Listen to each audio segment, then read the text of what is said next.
But if they're getting that spinning and spinning and spinning and spinning and spinning, it may be because that's the lowest priority of your network. So it's Oh, I going to be see. allowed the least And amount if of it, bandwidth. and if it needs a lot of bandwidth being media, it should be moved to the top. Otherwise, Right. everyone else below it will take it. Right. Right. So And so where was that list? That was under the notes or it's something, page right? 12 under news and updates. The last page. And then here are the interactive whiteboard recommendations.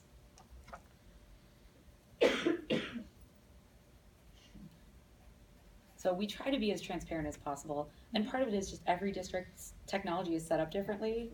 So as we all move into these awesome online resources, it's just how do we adjust to meet the needs of all districts? You know, we don't want to be always in the latest and greatest update because sometimes districts don't update until, you know, you can't re-image machines until the summer, things like that. So we try to stay ahead, but not so far ahead that it's going to require huge jumps. But yeah, that's always just menu, news, and updates.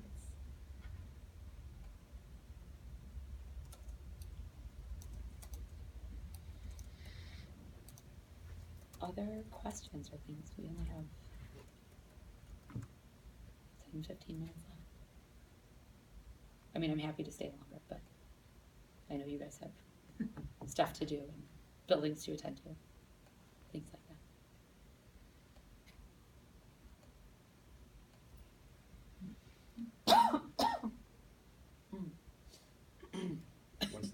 So as we're looking at how grade levels and classrooms are performing, where should we focus our time? ACIs, unit checks? I would say ACIs for sure. If we're not entering them every day, have some sort of way that you could see. Like when I was a coach and when I was a principal, the rule was I had to have access to those at all times. So mine, because this did not exist when I was a principal, it was a clipboard next to your door that myself or the math coach could always come in and just see, because then I could also come in and help if I noticed you were 2 units behind. So we're not in that sort of drowning moment. Yeah. Because that's really, like Connie talked about, that true cycle of assessment and learning. I'm teaching, I should have a quick list at the end of every lesson. Got it? Who needs help? You know, think of it as an exit. It's really just an exit slip. It's that quick piece. And then I would also, because you guys do have carts and access to devices, especially 3rd, 4th grade, I'd like to see kids starting at least to go online for something. Even if it's just, I was in a district a couple months ago now, where they had 5 iPads per classroom. So math boxes became a digital station. Because it was a practice item, it wasn't something that you maybe not being as digitally literate as the other kids was going to impede my ability to see your progress, but it was still giving students each day or every couple of days those opportunities to be online. Because the more we can expose our kids to that, just the more successful they're going to be it online assessment, be it just kind of the way resources are changing. But ACIs for sure, and having teachers come up with a system, whether it's digital or print, a system for tracking those. Because that's what's going to make the most of that new schedule that's 3 to 4 lessons a week. Doesn't mean we only teach math 3 to 4 days a week. It means we have more time to do that more focused instruction based on what our numbers are telling us.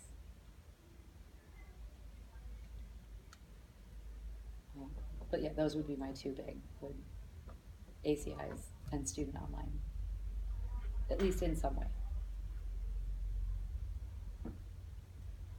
When you said you were a math coach at one point. What did you see in terms of lesson delivery, like different ways lessons were delivered? Did you see small groups? Yes, I saw a lot of like math versus, workshop or something like that. I'm seeing more and more of that, especially as, you know, districts' budgets are being cut and things like that, where we're having to make the most of what we have. I'm also just seeing that now, given the shift in the standards and the importance of that dialogue piece, and kids to really work through all 4 stages of math conceptual development. What that small group allows is more kids to get more manipulative time, even in 4th, 5th, 6th grade, more time to talk in a small group, more time to then come back together and share. We've built in a bunch of components. Let's open up here. Here we go. To each lesson to tie to that or to enhance that. If you're doing that small group piece,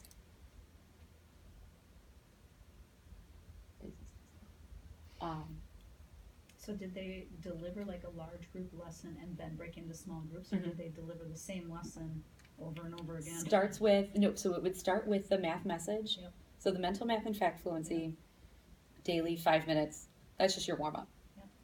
But that math message, that question that I'm going to throw out there, it's your point for productive struggle. It's where I want my kids to wrestle with it. I want you to have to think about it and think, not exactly sure, but I have an idea, or start to build that confidence in their own strategies. And then the whole group lesson would be that follow-up discussion. And then from there, you can decide, okay, I want to meet with you 3 and work on this, but you guys, we might be ready to jump right into the enrichment. And what we've done, I don't know why this is taking forever, so I'm just going to read it. What we've added in, I think I got kicked out. What's going on here?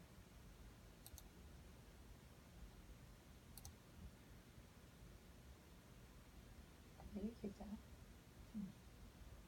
What happened? Yes, I got kicked out.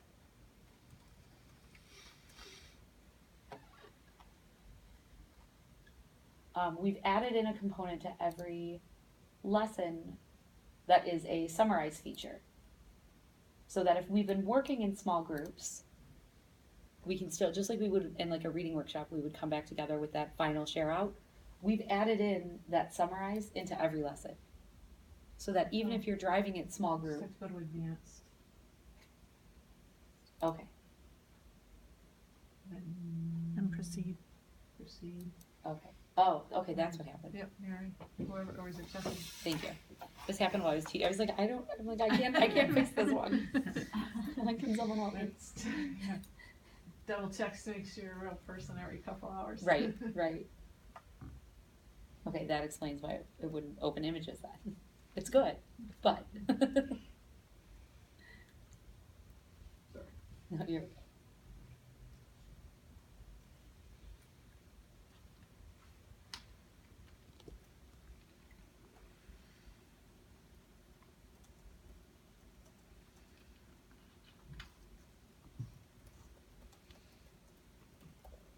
Not working very well.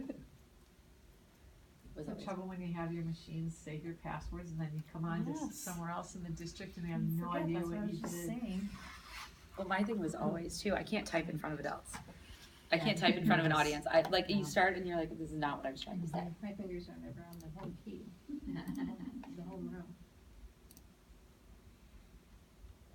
So the way this would work in more of that small group driven or workshop is this math message and this follow-up discussion.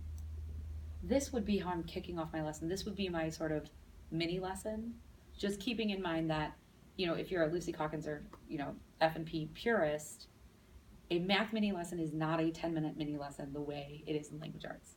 It might be a little longer, just because there's more components to a math mini lesson than, and Lucy would laugh at me for saying it that way, but so I would go through those activities, and that would be my sort of kickoff, but then the remaining activities, I would use those as small group instruction. Because in this lesson, for example, if I'm introducing division, I may have some kids who are already confident in the concepts of division and don't need that structure of, oh, I know what 12 divided by 4 is. But I have other kids who might need 12, 4 equal groups. We might need some more foundational work. So then what we can use are the activity cards to drive that. So even my small group, you notice these are all 10 to 15 minute, actually labeled RTI. because I could use that as, this is my group that I need to see every day. This is my group that they may be able to do this independently. Everyone in the class can benefit from this.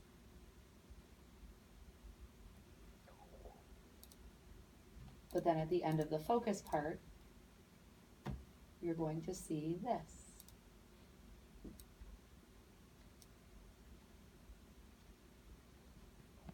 That summarize, that way to bring it all back together. And that would have been on all three of those other pieces, wouldn't that? That's With- what you worked on. Right, absolutely. So and the whole lesson is tied around either some foundational skill related to introducing division. So we might have to go back and look at actually physically manipulating into equal groups, because some kids are still at that concrete, right? There's 4 stages of math conceptual development. I might be at that concrete, I might be at that pictorial, verbal, or application, extension, abstract. But all students will have had an experience with this to start to contextualize whatever it is, what we're doing, in this case, equal groups into division.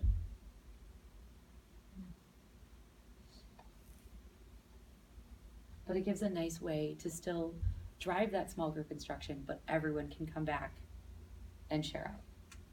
And then you move into the practice part of the lesson, which is math boxes, which are now all review, and a game. Or in this case, it's cutting out your fact triangles. But that's good that we have made that change to allow that time, because it takes forever to cut. Yes. Cutting takes forever. So, good questions. I like both of them. Anything else?